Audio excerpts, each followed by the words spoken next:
गायब किरण सामंत शेवटच्या क्षणी अवतरलेत। किरण सामंत यांचं शेवटच्या क्षणी मतदान झालेलं आहे। मतदानाच्या दिवशी सामंत दिवसभर गायब झाले होते। किरण सामंत यांच्या अलिप्ततेमुळे चर्चेला उधाण आलंय।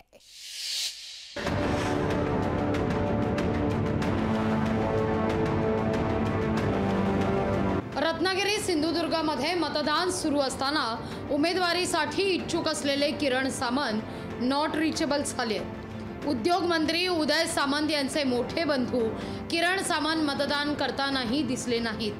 त्यांचा फोनही बंद असल्याचं सांगण्यात येत आहे। राणेंना जिंकून देण्याची जबाबदारी स्वतः अमित शहांनी किरण सामंत यांच्यावर टाकलेली असताना किरण सामंत मतदारसंघातून गायब असल्याचं चित्र आहे।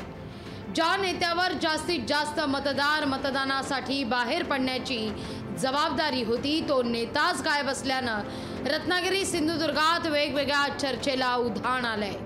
विरोधकांना मात्र यामागं वेगळा संशय वाटतोय। किरण सामंतांना त्यांच्याच नेत्याकडून धोका असल्याचं सांगत त्यांना पोलीस सुरक्षा देण्याची मागणी आमदार वैभव नाईकांनी केली आहे।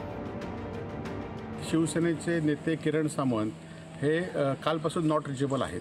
आज खरं तर पोलिसांना आम्ही महासंचालकांना एक पत्राद्वारे निवेदन दिलं आहे की किरण सामंतांना निवडणुकीनंतर ताबडतोब पोलीस संरक्षण देण्यात यावे। कारण या मतदारसंघातील आधीची पार्श्वभूमी बघितली तर अनेक या ठिकाणी दहशतवादाचे प्रकार झालेले आहेत आणि त्यामुळे मतदान शांततेत झाल्यानंतर सुद्धा काही होऊ नये यासाठी किरण सामंतांना पोलिसांनी लवकरात लवकर संरक्षण द्यावे।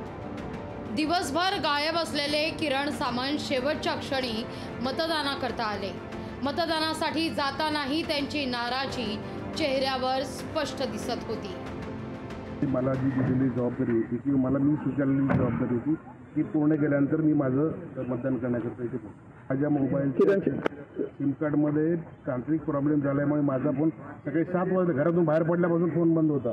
पण माझा ड्रायव्हर असेल, माझे बॉडीगार्ड असेल, माझ्यासोबत असणारे लोक असतील यांचे सर्वांचे फोन चालू होते। त्यांच्याशी मी फोनवर संपर्क करायचा होता।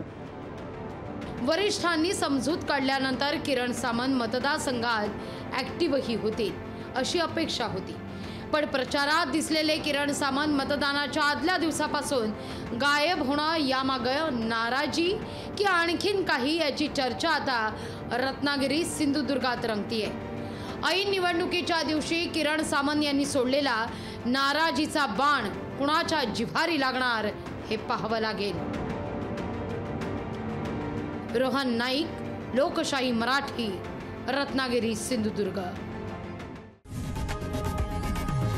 लोकशाही मराठी ऐका, पहा, जागरूक रहा।